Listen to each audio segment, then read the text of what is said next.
Hi வணக்கம் friends. இன்றைக்கி நம்ம வெண்டிக்காய் பொரியல் பண்ண போகிறோம். காலையில் தோட்டத்துக்கு போகும்போது கொஞ்சம் வெண்டிக்காய் பிடுங்கிட்டு வந்தேன்.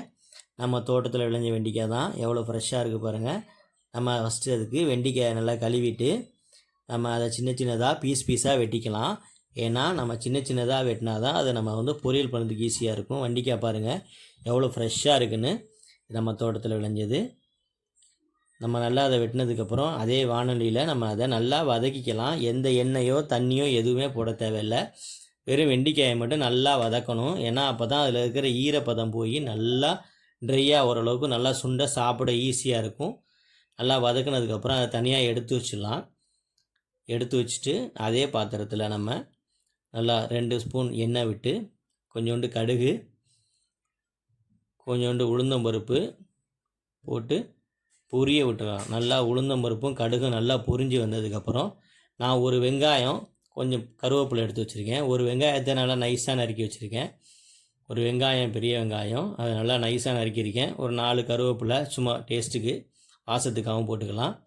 நல்லா அதையும் சேர்த்து நல்லா வதங்கட்டும். வெங்காயம் நல்லா வதங்கணும். வெங்காயம் நல்லா வதங்கினதுக்கப்புறம் நம்ம அது கூட நம்ம ஏற்கனவே நம்ம ட்ரை பண்ணி வச்சுருக்கிற அந்த வெண்டிக்காயை எடுத்து சேர்த்துக்கலாம்.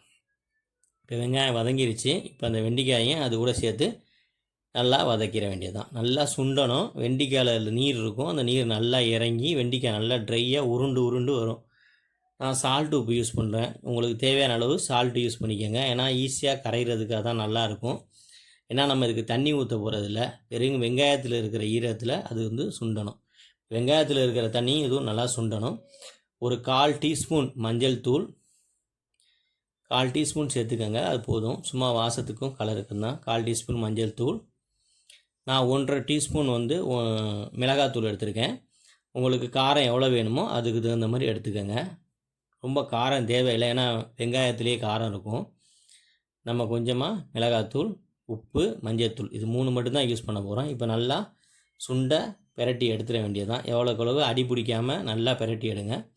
அருமையான ஒரு வெண்டிக்காய் பொரியல் ரெடி ஆயிடுச்சு. இதே மாதிரி நீங்களும் செஞ்சு பாருங்கள் ஃப்ரெண்ட்ஸ். கமெண்டில் சொல்லுங்கள் உங்களுடைய அபிப்பிராயத்தை. Thank you friends.